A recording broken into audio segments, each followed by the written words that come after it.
what's happened to families, what's happened to marriage, what's happened to fertility. Those are difficult conversations that a lot of academic institutions today sort of consider out of bounds. And Notre Dame, in its commitment to rigorous research and uncovering the truth, is willing, even motivated, to have those conversations. Welcome to Notre Dame Stories, the official podcast of the University of Notre Dame, where we push the boundaries of discovery, embracing the unknown for a deeper understanding of our world.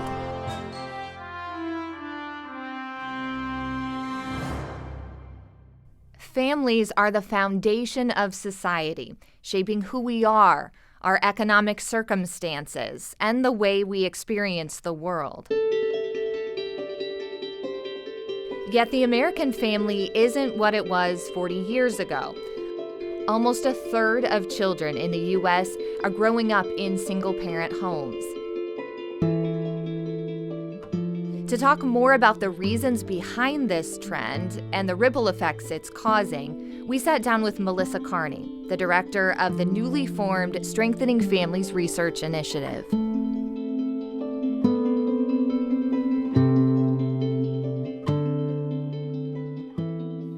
Melissa, I'm looking forward to our conversation. Thank you for giving us time. Yeah, I'm excited. Thanks for this. Well, let's dive right into it and talk about the current state of the American family, because as we talk about that family unit, it's different than it was 4 decades ago. Yes, the American family has changed a lot in the past 4 decades, since 1980 in particular. What's happened that I've been particularly focused on is there's been a large decline in marriage, a large rise in the share of children born outside of a married couple. And that has resulted in the fact that now almost 40% of U.S. kids are being raised outside a married parent home. So that's a dramatic change in the landscape of how we're raising kids in this country. It has happened very unevenly through the population. The most educated, highest income, most advantaged groups in society are still getting married in high rates, are still raising their children primarily in married parent homes. And it's really outside the college-educated class that we've had this huge decline. Another major shift that's really happened in the past 15 years is that fertility in this country has really plummeted. And so now the share of women who are having children, the number of children people are having, is at a historic low. It's never been this low in our country's recorded history. So these are major changes. And let's dig in a little bit more to some of the challenges facing families in the U.S. and particularly the group you're talking about that's facing the most challenges. Give me a sense for what those are. Yeah, this is why this is such an important topic, really, because the decline in the two-parent home and marriage has really happened among less economically advantaged groups. And so this divergence in family structure has amplified economic challenges. So what I mean is, if you look at workers who don't have college degrees, men in particular, their employment has gone down. Their earnings, their real earnings overall have gone down in an absolute sense and relative to women. And then what you have is, on top of that, households being more likely to only have one adult. That exacerbates economic insecurity. So if a couple was already struggling to make ends meet, and now there's only one adult in the house, the economic situation is even more precarious. Melissa, you're the director of the Strengthening Families Initiative. Tell us what that is and why is it so important that that's being activated right now? Given what has happened to families in this country, it is imperative that we figure out how to help strengthen families to advance child well-being, to advance adult well-being, to close these class gaps in economic opportunities. And I'm really excited about this research initiative. The Strengthening Families Initiative here on campus is a research-based initiative. It's housed in the economics department, but it is deliberately interdisciplinary. And we also are engaging scholars outside of the Notre Dame community to really build an evidence base about what is happening, what are the drivers of the decline in marriage, the decline in two-parent homes, what government programs and social policies help strengthen families, how can we reform and improve institutions and organizations and programs that work with vulnerable families. It's a really critical research initiative. This evidence base is lacking largely because the topic of families and what's happened to families has just not gotten the attention it deserves, it warrants, it needs. I am thrilled that Notre Dame has launched this, is willing to sort of put energy behind this. And it's also very uniquely Notre Dame. Other research universities are not focused on this topic to the same extent. Say more about that. Why is it so uniquely Notre Dame? It, I mean, Notre Dame as a leading research university is committed to rigorous research and to pursuing the truth. And I love that Notre Dame is willing, as part of that, to take on difficult conversations. The conversation about what's happened to families, what's happened to marriage, what's happened to fertility, those are difficult conversations that a lot of academic institutions today, a lot of policy organizations sort of consider out of bounds, maybe even impolite. Let's not have those conversations. And Notre Dame, in its commitment to rigorous research and uncovering the truth, and as part of its Catholic identity, is willing, even motivated, to have those conversations because it is very much aligned with the Catholic identity of the university. Catholic teaching celebrates the family as an important institution. When the economic data shows it's also a really important economic institution, we're not in conflict, and we're willing and able to pursue that important research. I want to talk a little bit about where your personal passions come from. What motivates you for this work? It's interesting when I think about the fact I've sort of been pursuing this same line of research since I was an undergrad. And then I did have a pivotal experience that I think really set me down this research path in particular. I spent a summer interning at a welfare to work center in Bridgeport, Connecticut. And so I was teaching math, word processing, job readiness classes to women who were on welfare in the state of Connecticut and had to take these job training classes to keep their jobs. And I was 19 and these women were my age, but they had 2, 3, 4 kids. They were on welfare. And so that just raises all sorts of questions. How come their opportunities and choices feel so different? Why are we, ostensibly the same, but our lives look so different? And so I went back and wrote my undergrad thesis. And then somewhere along the way, probably when I became a mom myself, I became really emphatically committed to understanding why we don't do more in this country to advance child well-being in a broad sense.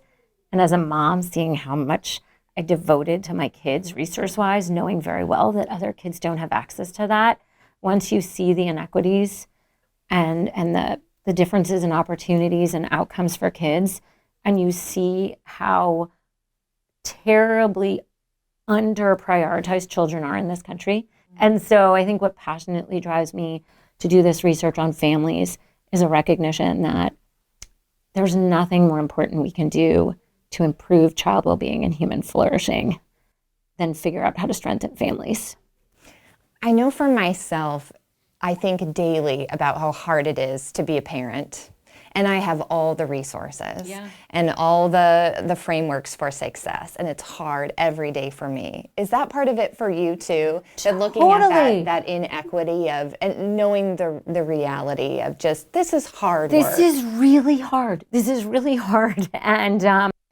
And again, like my research interests, my scholarly interests, my policy interests have been in economically vulnerable families. And you realize, gosh, there are people, so many women, economically vulnerable women, who are doing this by themselves. That's got to be near impossible. So many people doing this while they're sort of, living with the threat of poverty. That's got to be nearly impossible. I will say too, this is why the pushback I got on some of this research really, sort of I'm emboldened to push back, because we're not doing anyone any favors by pretending that what's happened to families, that, the fact that more than half of women without a college degree are having children outside marriage, that is not easy. That's not a situation to be celebrated. It's a situation to ask, gosh, why are these women who are in less economically advantaged situations so much more likely to find themselves doing this, as you said, like really hard job by themselves? And what can we do to help that situation? You're having that conversation in your book. It's called The Two-Parent Privilege. Talk more about what inspired you to write this book. I wrote that book because doing research on poverty, inequality, social policy for 25 years, it becomes very, very clear that the inequities in family structure are amplifying other inequities in society, and that we can't have an honest conversation in this country about inequality or social mobility or other social challenges without talking about what's happened to families, the class gap in two-parent families, and ways to try and address that. So what I was trying to do with that book was make the topic of families and what's happened to families part of the policy conversation. Take it out of the culture wars and say, hey, while we talk about schools and criminal justice reform and labor market institutions, let's also talk about the need and ways to strengthen families. So that's why I wrote the book. And what's been the reaction? Because I know you write in the book that you would go to conferences and try to start these discussions, and crickets, right? So what's been the reaction? So now? that, again, that was, it was almost like I was like, okay, I am going to write this book as an economist and try and make it so that it's something that people feel like we can talk about. You know, one of the things I'm pleased that I was able to do with this book is say, here, let's talk about it in these terms. Not a value proposition, not a moral position, certainly not blaming people who find themselves in these difficult situations. Let's talk about it as a matter of social science and policy. And it was incredible. First of all, how many people got it? Like right away, all of the major econ outlets, major like sort of presses wrote about it, right? It was written about in the New York Times, the Financial Times, Wall Street Journal, Financial Times. But I will say it also elicited the expected reaction from some people who immediately just at the title were like, this is out of bounds. Save your propaganda, lady. Like just didn't want to have the conversation. But overwhelmingly the response was, oh, good, this is a conversation we need to have. A couple of the things that surprised me, I got like hundreds of emails from people who wanted to tell me their story. Really? They heard me talking on a podcast and they're like, let me tell you, I'm a single mom, I'm a single dad, I'm a grandparent raising my grandkids. I was raised by a single parent. It was very interesting to me how many people just want their situation to be recognized and want their story told. So that was emboldening. And, you know, the other thing that surprised me was how many sort of teachers or pediatricians I heard from. It was like, this is what I've seen in my classroom, in my doctor's office for the past 20 years, but I'm not allowed to talk about it. So thank you for this work. So that's all very invigorating and validating that this is a conversation we need to be having. How do you envision your work and your research affecting public policy? There's a lot of interest from policymakers at the federal, state, and local level now about, okay, what can we do to advance families? I think the hard part is bringing the evidence up to speed on where we need to be to answer those questions with confidence. But I have no doubt that once we have the evidence base, there's a way to disseminate it and have impact directly on people who are making policies and running programs that affect families. Just finally, Melissa, why is Notre Dame the best place for your work? I am absolutely thrilled to be part of this university. It is an incredibly special place.